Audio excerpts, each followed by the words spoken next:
नमस्कार दोस्तों, मैं जितेश कौशिक एक बार फिर स्वागत करता हूं आपके अपने YouTube channel public reaction TV पर।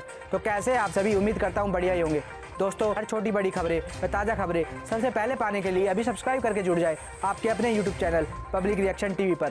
साथ ही घंटे का बटन अवश्य दबा लें, जिससे कि हमारी हर एक नई वीडियो का नोटिफिकेशन सबसे पहले आ सके आपके पास। जी हाँ दोस्तों, क्योंकि आप देख रहे हैं उभरता हुआ न्यूज़ चैनल। तो चलिए चलते हैं अपनी खबरों पर। आज 1 फरवरी 2023 दिन बुधवार। आइए सबसे पहले एक नजर डाल लेते हैं आज की सुर्खियों पर। हरियाणा में अब जन्म मृत्यु प्रमाण पत्र के लिए नहीं लगाने पड़ेंगे चक्कर, बताएंगे पूरी खबर। हरियाणा मंत्रिपरिषद की होने वाली है बैठक, लिए जा सकते हैं यह अहम फैसले। 81 साल के आसाराम को रेप केस में उम्र कैद, सूरत की शिष्या से आश्रम में किया था दुष्कर्म, 10 साल पहले दर्ज हुई थी FIR। हरियाणा बोर्ड का बड़ा फैसला, नकल करना बनेगा अब सपना।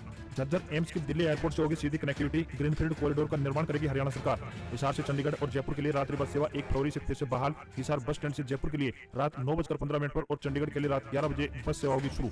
मातृशक्ति उद्यमिता योजना से आत्मनिर्भर होंगी महिलाएं, 3 लाख रुपए तक का ले सकती है ऋण। और अब खबरें विस्तार से।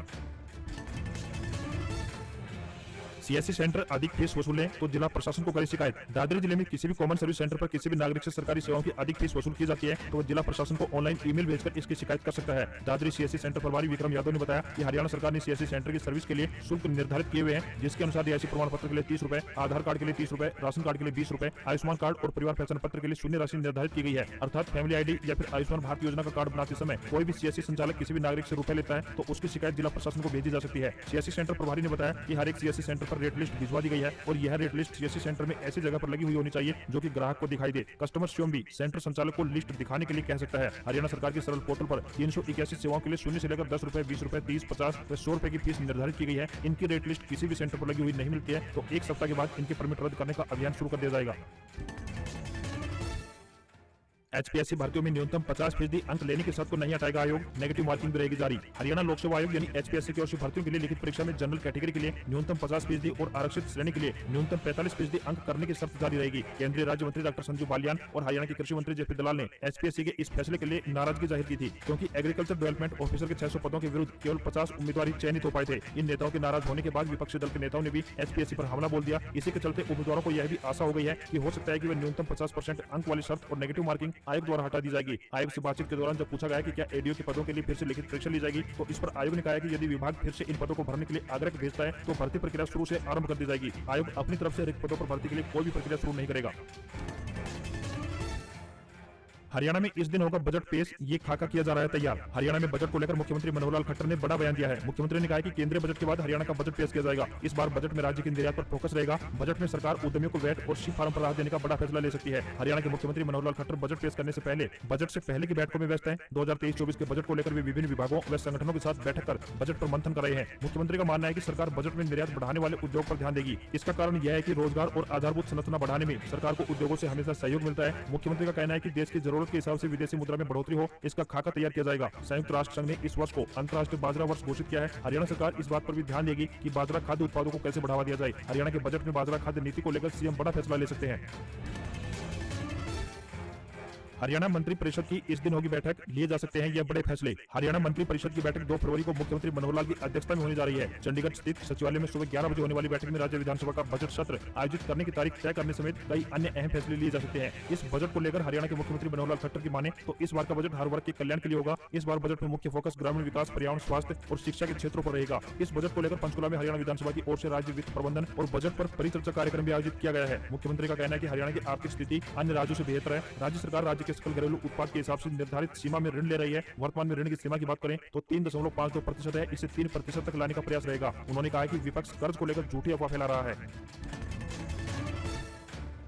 साइबर ठगी से बचने के लिए पुलिस ने जारी की एडवाइजरी, बिना जानकारी एप्लीकेशन डाउनलोड नहीं करें। साइबर अपराधी लोगों को चूना लगाने के लिए नए नए पैंतरे आजमाते रहते हैं। इससे लोगों के साथ लाखों का नुकसान हो जाता है। आमजन जागरूकता से ही साइबर अपराधियों के चंगुल से आने से बच सकते हैं। इसके लिए कुरुक्षेत्र पुलिस द्वारा साइबर अपराधों के प्रति आमजन को लेकर जागरूकता करने के लिए पुलिस ने एक एडवाइजरी जारी की है। आमजन को साइबर अपराधों से बचने के लिए सचेत रहना होगा। साइबर अपराधों से बचने के लिए जागरूकता ही सबसे बड़ा हथियार है। अगर कोई भी अपरिचित व्यक्ति किसी भी एप्लीकेशन को आपसे डाउनलोड करने के लिए कहता है तो एप्लीकेशन को डाउनलोड ना करें। ATM बूथ से कार्ड के द्वारा ट्रांजैक्शन करें तो अपना पिन किसी को ना दिखाएं या फिर ना बताएं। बताएं। ट्रांजैक्शन करने में असमर्थ होने पर किसी भी अपरिचित व्यक्ति की सहायता न लें। साथ ही धोखाधड़ी होने की स्थिति में बैंक के कस्टमर केयर नंबर पर कॉल कर अपने बैंक को सूचित अवश्य करें। ऑनलाइन नेट बैंकिंग इस्तेमाल करते समय ध्यान रखें कि ट्रांजैक्शन हमेशा अपने पर्सनल कंप्यूटर या फिर लैपटॉप या फिर फोन पर करें। मौजूदा नेटवर्क को 5G नेटवर्क में शिफ्ट करवाने के नाम पर धोखाधड़ी करने वालों से भी जागरूक रहें। इसके बावजूद अगर साइबर क्राइम के शिकार हो जाते हैं तो तुरंत भारत सरकार द्वारा जारी साइबर क्राइम हेल्पलाइन नंबर 1930 यानी 1930 पर कॉल करें। 1930 पर तुरंत शिकायत करने पर आपका पैसा सुरक्षित वापस आ सकता है। हरियाणा कौशल रोजगार निगम लिमिटेड द्वारा लोगो कंपटीशन रचनात्मक लोगो डिजाइन करके जीते 51,000 रुपए। हरियाणा कौशल रोजगार निगम लिमिटेड की ओर से लोगो कंपटीशन का आयोजन किया जा रहा है, जिसके तहत आप 51,000 रुपए का इनाम जीत सकते हैं। हरियाणा कौशल रोजगार निगम के लोगो प्रतियोगिता में भाग लेने के लिए आधिकारिक वेबसाइट पर दिए गए लिंक से ऑनलाइन आवेदन करें। इस प्रतियोगिता में कोई भी भाग ले सकता है। यह प्रतियोगिता 18 फरवरी तक जारी रहेगी। रेवाड़ी के डीसी अशोक कुमार गर्ग ने बताया कि इस प्रतियोगिता में हरियाणा कौशल रोजगार निगम का लोगो डिजाइन करने के माध्यम से हरियाणा कौशल रोजगार निगम के उद्देश्यों और भूमिकाओं को भी बताना है। प्रतियोगिता में भाग लेने के लिए हरियाणा कौशल रोजगार निगम के इंस्टाग्राम, फेसबुक और ट्विटर पेज को फॉलो करें। कंपटीशन की पोस्टों को लाइक करें और गाइडलाइंस को फॉलो करें। उसके बाद दिए गए लिंक पर क्लिक करें। डिजाइन किए गए लोगों की केवल JPG या PNG फॉर्मेट में फाइल मान्य होगी। राज्य के स्कूलों में कराए गए विकास कार्यों का होगा ऑडिट। शिक्षा परियोजना परिषद ने पत्र जारी किया, अचानक पहुंचेगी टीम। प्रदेश के विभिन्न राज्य के स्कूलों में कराए गए विकास कार्यों का ऑडिट कराया जाएगा। यह ऑडिट हरियाणा स्कूल शिक्षा परियोजना परिषद द्वारा करवाया जाएगा। इसके लिए विभागीय टीमों के जिले बदल दिए गए हैं। जींद जिले के स्कूलों के ऑडिट के लिए सोनीपत की टीम आएगी, जबकि जींद की टीम कैथल जिले के स्कूलों का ऑडिट करेगी। परिषद के स्टेट प्रोजेक्ट कोऑर्डिनेटर की ओर से सभी जिलों के प्रोजेक्ट कोऑर्डिनेटर को पत्र जारी कर जरूरी दिशा निर्देश जारी कर दिए गए हैं। शिक्षा परियोजना परिषद की ओर से भेजे गए पत्र में बताया गया है कि स्कूलों में टीम औचक निरीक्षण करने के लिए पहुंचेगी। पहले से कोई शेड्यूल नहीं रहेगा। इसके लिए स्कूल मुख्य पहले से अपनी तैयारी रखनी होगी। टीम की ओर से स्कूलों में कराए गए कार्यों के बिलों का मिलान किया जाएगा। सभी तरह के रजिस्टर पहले से ही तैयार करने होंगे। किसी भी रजिस्टर या स्टॉक में गड़बड़ी मिलने पर होने वाली कार्रवाई के लिए स्कूल मुखिया खुद जिम्मेदार होंगे। स्कूल जो विभिन्न कार्यों के लिए मिली ग्रांट फंड की विशेष चेकिंग होनी है। स्कूलों की वेस्ट सामान में कंडम वाहन की भी जानकारी ली जाएगी। रेवाड़ी की टीम महेंद्रगढ़ की टीम भिवानी, मेवात की टीम चरखी दादरी, सिरसा की टीम हिसार ऑडिट पर जाएगी। निरीक्षण बिल्कुल औचक रहेगा, यानी अचानक से किया जाएगा।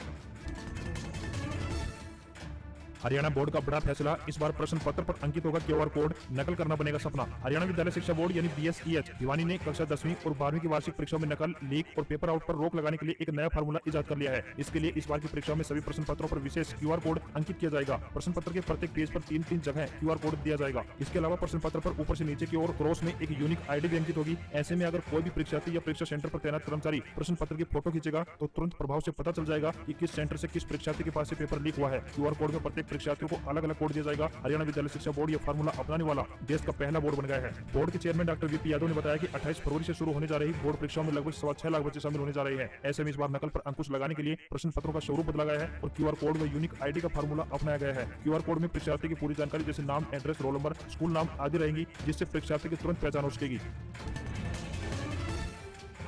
हरियाणा में अब जन्म मृत्यु प्रमाण पत्र के लिए नहीं लगाने पड़ेंगे चक्कर, इतने दिनों में मिलेगा पत्र। हरियाणा सरकार ने सेवा का अधिकार अधिनियम 2014 के तहत स्वास्थ्य विभाग की 5 और राज्य बीज प्रमाणीकरण अभिकरण की 3 सेवाओं की निर्धारित समय सीमा अधिसूचित की है। इससे आमजन को समय सीमा में सेवाओं का लाभ मिलेगा। साथ ही बार बार कार्यालयों के चक्कर भी अब लोगों को नहीं लगाने पड़ेंगे। मुख्य सचिव संजीव कौशल ने बताया कि जन्म मृत्यु प्रमाण पत्र की प्रमाणित प्रतियां पहले से पंजीकृत 14 दिन में मिल जाएंगी। इसी तरह वर्ष 1972 तक के लिए 30 दिन और 1972 से पहले के मामलों में 90 दिन की समय सीमा तय की गई है। वहीं बच्चे के नाम का पंजीकरण, जन्म और मृत्यु के रजिस्टर में प्रविष्टि का शुद्धिकरण पूर्व आवेदन प्रस्तुतिकरण के बाद 30 दिन का समय तय किया गया है।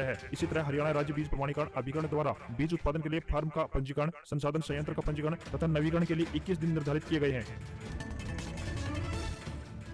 सोशल मीडिया पर तेजी से वायरल हो रहा है ADO भर्ती रद्द होने का मैसेज, जानिए क्या है सच्चाई। हरियाणा सरकार ने ADO पदों के लिए हुई भर्ती घोटाले पर लगातार हो रही चौतरफा आलोचना से बचने के लिए इन पोस्ट को वापस लेने और परीक्षार्थियों की फीस वापस करने की घोषणा का एक मैसेज सोशल मीडिया पर तेजी से वायरल हो रहा है। इस मैसेज में कहा गया है कि हरियाणा पब्लिक सर्विस कमीशन यानी HPSC ने ADO भर्ती परीक्षा में शामिल हुए अभ्यर्थियों से फीस वापस करने के लिए बैंक डिटेल मांगी है। सोशल मीडिया पर वायरल इस मैसेज में HPSC द्वारा ADO की 600 पोस्ट वापस लेने और परीक्षार्थियों को फीस वापस करने की बात कही जा रही है। HPSC ने स्पष्ट किया है कि यह मैसेज पूरी तरह से फर्जी है और जो पद वापस लिए गए हैं वे 2021 में विज्ञापित हुए 500 पद थे, न कि 600।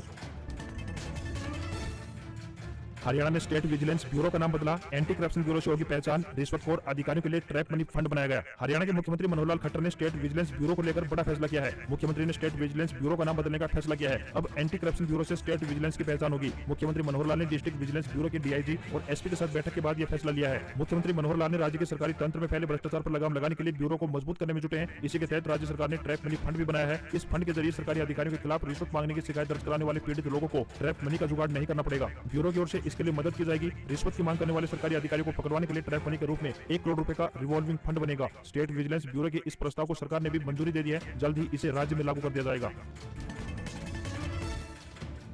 सीएम की नरवाना रैली का विरोध करेंगे सरपंच। 3 फरवरी को है मनोहर लाल की जनसभा, 4 को अगली रणनीति का ऐलान। हरियाणा के हिसार में राइट टू रिकॉल और ई टेंडरिंग के खिलाफ सरपंचों ने आंदोलन की धार और पैनी कर दी है। सरपंचों ने मंगलवार को ऐलान किया कि वे 3 फरवरी को नरवाना में सीएम की रैली का विरोध करेंगे। इसको लेकर सरपंचों ने तैयारी शुरू कर दी है। हिसार 1 व 2 ब्लॉक के बीडीपीओ कार्यालय पर सरपंचों का धरना जारी है। सरपंचों ने बताया कि 3 फरवरी को नरवाना में होने वाली मुख्यमंत्री की रैली का भी प्रदेश भर के सरपंच विरोध करेंगे। इसके पश्चात 4 फरवरी को राज्य कमेटी की बैठक होगी, जिसमें आगामी रणनीति तैयार की जाएगी। उन्होंने कहा कि सरकार पंचायतों को पंगु बनाना चाहती है और इसका पुरजोर विरोध भी किया जाना जरूरी है। उन्होंने कहा कि राइट टू रिकॉल भी सरकार का मनमाना फैसला है। इस फैसले से केवल सरपंचों पर दबाव बनाने का प्रयास किया जा रहा है।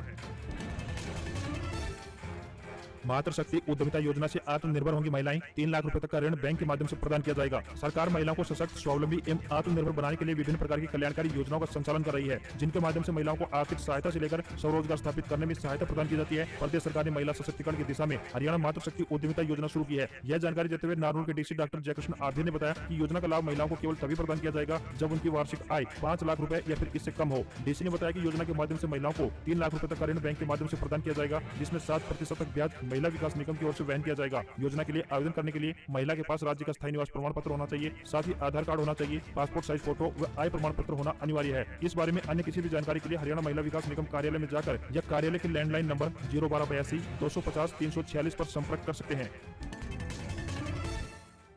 लगातार दूसरे दिन तेजी में बंद हुआ शेयर बाजार। सेंसेक्स 49 अंक बढ़कर 59,549 पर बंद। सरकारी बैंकों के शेयर सबसे ज्यादा चढ़े। भारतीय शेयर बाजार में हफ्ते के दूसरे कारोबारी दिन तेजी देखने को मिली है। सेंसेक्स 49 अंकों की तेजी के साथ 59,549 के स्तर पर बंद हुआ। वहीं निफ्टी की बात करें तो ये 13 अंकों की तेजी के साथ 17,662 के स्तर पर पहुंच गया है। लगातार दूसरे कारोबारी दिन मार्केट में तेजी दिखाई दी। सेंसेक्स के 30 शेयरों में से 15 में तेजी देखने को मिली है, वहीं 15 शेयरों में गिरावट रही। वहीं सराफा बाजार की बात करें तो सोने और चांदी में गिरावट देखने को मिली। 24 कैरेट सोना 56,865 रुपए प्रति 10 ग्राम के स्तर पर बंद हुआ है। चांदी की बात करें तो ये 67,671 रुपए प्रति किलोग्राम पर पहुंच गई है। वहीं डॉलर के मुकाबले रुपया 49 पैसे मजबूत हुआ है। 1 डॉलर का रेट 82 रुपए के स्तर पर पहुंच गया। अगर आपको हमारी खबर पसंद आई हो तो हमारी खबरों पर एक प्यारा सा लाइक जरूर दें। जी हाँ दोस्तों, और साथ ही खबरों को ज़्यादा से ज़्यादा शेयर करें और कमेंट बॉक्स में इन खबर पर आपकी क्या है राय वो हमें ज़रूर बताएं।